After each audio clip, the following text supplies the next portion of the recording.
Hey guys, it's Kelsey. I'm back with another scrapbooking process video, and today is Stretch the Sketch. So this is a sketch we are all using today. It is a beautiful 12 by 12. I love the layering of it. It has a lot of potential. I really wanted to use it as a 12 by 12, so I might have to redo this sketch as a 12 by 12 at some point. But that's not the point of today. Stretch the Sketch is where we take a sketch and we change the proportion of it. So we stretch it into a larger layout. We squish it down into a smaller layout. Today I am back doing an 8.5 by 11.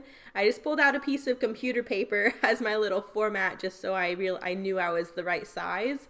And from there I'm just pulling in some scraps. So this is the last page I'm documenting for the Maymont estate. One of the parts I really enjoyed was all the wildlife they had. They had a lot of birds of prey we got to see, which are all of these smaller photos you can see me trimming up now. And then they also had like bigger animals, like this beautiful black bear that had this huge enclosure. It was gorgeous. And he just was a little show off. He just wanted to walk right in front of the viewing area. He wanted us to just, get a good look at him. So I appreciated that as a scrapbooker, because I got a good photo of him. But that's what I'm documenting today. And I thought it would be a really cool idea to take this sketch and squish it down, and then instead of having like 3 horizontal 3x4 stacked up vertically, I thought it would be cool to kind of create this film strip idea with a bunch of these little square photos I had taken. So you can see I'm not only squishing this down to 8.5 by 11, I'm also inverting it because of how I want to design this. So it is the mirror image of the sketch, if you can't tell by the end. So that's what I'm going for. But I'm just trimming up all these square photos, making sure that they are uniform. And then I'm going to go ahead and mat them all on white. I definitely want there to be a lot of white accents, since I did mat this whole page on this little white computer paper frame. So I want to make sure I lighten it up a little bit, especially because I am using this darker floral that can read very busy. There's a little bit of white in it. I think accenting a page with that paper with white really helps brighten it up a little bit. So that's the goal. I'm just going to get all these little photos matted. I know they're going to run vertically up the left side of the page. I know I need a horizontal element running behind them on the lower part of the page, because I'm trying to follow this sketch as close as possible. And as you can see, because I'm trying to do this with scraps, there are some very obvious gaps in my layering right now. So I'm just trying to figure out how to get the background I need and these base layers I need with there not being super obvious gaps. So that's another challenge I'm gonna work with. I'm just trying to get a couple scraps together at least, so I don't have as much of a gap, but you can see that there's a pretty large gap that I'm gonna have to cover with a horizontal bit. It works out though. I knew there was a horizontal element in the sketch I was going to pull in anyways. It just ends up having to be a little wider than I probably would have initially wanted, to make sure you couldn't see these gaps in the backgrounds. But I'm going to go ahead and get these base layers down. I thought it'd be really nice to use this darker, heavier floral, since I know I'm going to use this kind of softer solid as the main layer to build from. So I thought I could kind of get away with it. Don't know where I am right now. I went MIA, but I loved visiting the Maymont estate. It was really cool. And I'm glad I had all these photos of the birds. I can't remember all of them. One of them I think was like a great horned owl. There was a bald eagle. There was some kind of vulture, and then I knew there was a red-tailed hawk, but there was another, was this a red-head hawk or a red-breasted hawk, or there was another hawk that was like the red-tailed hawk, but it had the red somewhere else. A red-necked hawk? I don't know. I could probably Google it, but I got pictures of both of them. So those are all the birds of prey we got to see that are in all of those little photos. So that was a lot of fun. I'm thinking I'm going to use this darker wood grain as my horizontal element, but it still wasn't wide enough. So I thought maybe I could use this scallopy border punch on a scrap piece of white and have this scallop coming out of either side of this wood grain, just to make that a little broader, but it also makes it more decorative, pulls in some more white. So I liked that idea. So I'm just getting this punched. You'll see me cut it in half and then stack this wood grain in it. It's still like a smidgen too skinny. but by the end you really can't see any of the gaps, so I'm fine. But it just takes me a minute to get that glued down. I am a 12 by 12 scrapper, so again, at the end, you'll see me mat this on a 12 by 12, but for the purposes of this challenge, and for those of you who need 8.5 by 11 inspiration, I'm going to try and exclusively stay within this frame until the very, very end, when I just mat it on the 12 by 12 to go in the album. I am going to gut this large piece of this floral. I probably should have done that before I glued it down to the background, but it's okay. That was too big of a chunk for me not to save, so I couldn't help myself. Especially because the back is this plaid, and I've been using that plaid a lot this month, so I wanted to make sure I saved it. But just going in with this smaller vertical, I love having this solid to build from. And I love working on this smaller scale because you just don't have to do a whole lot. Like after I got this sketch pretty much done, there's not a whole lot of room to need to embellish, especially because there's so many little tiny photos on here for you to look at. So it was nice. This page came together, I think, pretty quickly once I kind of figured out how I was going to make my scraps work for me. This part was really fiddly, trying to get all of these scalloped edges lined up. But I think it looks good in the end. This is the one page so far this month that I did not use one of Allie's giant doilies, and I really, really wanted to. But I was trying to stay as close to the sketch as possible, and because it was on a smaller scale, I just didn't want it. I didn't want to have a big doily on here just because, but I love them. So there we go. I'm struggling with my spacing because it just is a smidgen too short still, but we're gonna make it work. I'm gonna trim this down to size and then glue that within. I mean, I'm gonna run it edge to edge, so it is gonna go over this skinny white border. I don't know if I would have liked it better if I would have kept it just to the blue, but I just decided to run it across the whole thing, so that's what I decided to do. Here you can see me trying to piece together to give me a little bit more leeway.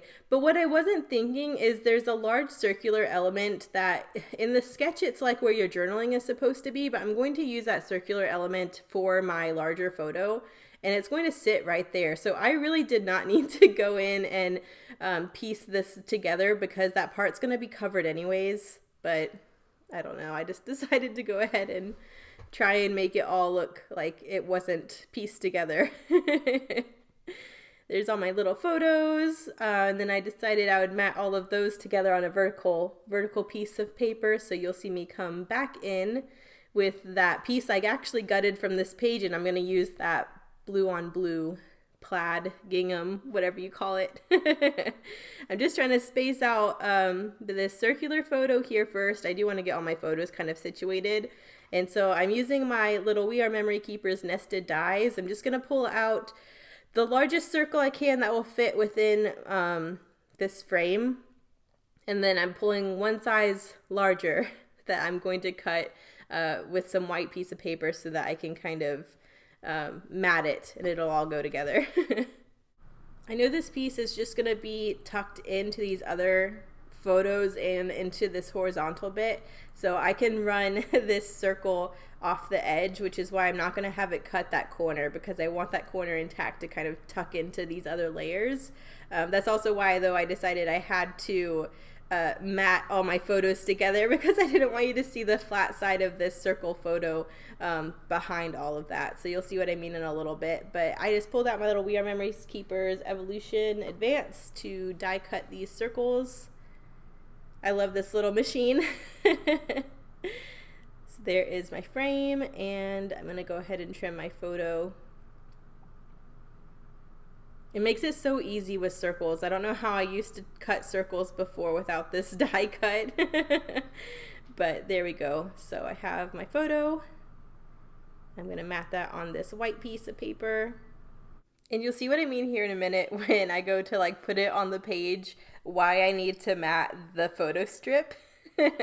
I don't think in the sketch all of these tiny photos were matted together, but you'll see once I have this tucked into the side here, I don't want to see that like this is not a full picture or that there's any kind of gaps. So that's going to get tucked in there. That's right where it is in the sketch. I think that looks really nice. Now I know I need to mat all of these little photos here, which I think I needed some more layers anyways, so that worked out good. But yeah, I'm trying to make it work, and I just don't like that. You can see that that gap behind all of these little photos. So here in a minute, I will go ahead and I'm looking for a scrap right now to mat all this stuff in. And I'm pretty sure this is the same piece I gutted from earlier on in this page. But I'm just going to use this plaid side as my mat around all of these. And I think I end up matting that in white as well. So lots of little layers, but I still want it to look clean and not too overwhelming because we are already on this smaller scale.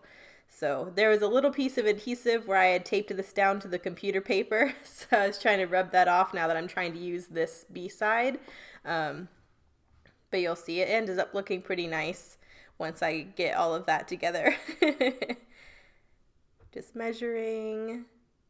And thankfully that this little wood grain horizontal bit is as wide as it is because I'm going to have this layer running behind that. So that'll also help me cheat the system as far as scraps go because I'll only need this one piece, and because it's going to run behind this wood grain, I can make it look like it's the length it needs to be. There you go. And I think that's perfect. I love that. It's spaced out perfectly. But as you can see, it is kind of blending in with the solid that's behind it. And because I am doing all of this white layering thing, it worked out pretty well just to add another skinny little white border just so that sets it apart a little bit. But after I get that down, there's a couple banners I want to add. There's a little banner embellishment up at the top. The sketch has a circular element on the lower part of this horizontal bit that has the title in it, but because I did squish this down, I'm going to forego that element, but I am going to have the title in the same kind of area, so I'm thinking maybe my title will run along this wood grain piece. Just so it still nods to the sketch, but I make it work in the confines of my smaller frame here. So now that that's down, I'm going to go ahead and glue down all these little photos. I'm just trying to space them out. I really like doing this when I have an odd number spacing wise, to go ahead and glue down the top and the bottom and then lay down the middle one. And then from there I can kind of space out the other ones. That seems to be the quickest way to get even spacing when I have stuff like that I need to glue down. But I think it's looking so cute. I had so much fun with this one. I was really worried at first trying to use these photos for that sketch, but I think it worked out so perfect because I did squeeze it down.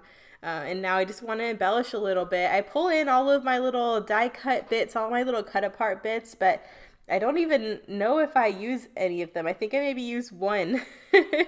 And I definitely want to pull in some more of this darker wood grain because right now the only dark wood grain is that horizontal band. So I know I want to pull in a little bit more of that when I get to my embellishment clusters. I was looking at a few pieces to maybe tuck behind this circular picture, but it is too much.